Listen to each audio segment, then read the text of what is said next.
अस्सलामुअलैकुम. Use of that. मुलांनो, आज आपण डॅटचा उपयोग करून वाक्य तयार करू.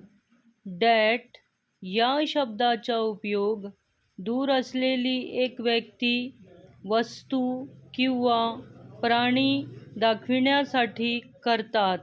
तर पहा. Please subscribe. डॅटचा अर्थ आहे तो, ती, ते.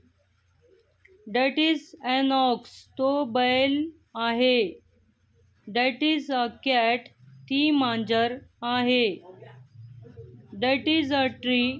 तो झाड आहे. That is Raju. तो राजू आहे. That is Seema. तो सीमा आहे. धन्यवाद.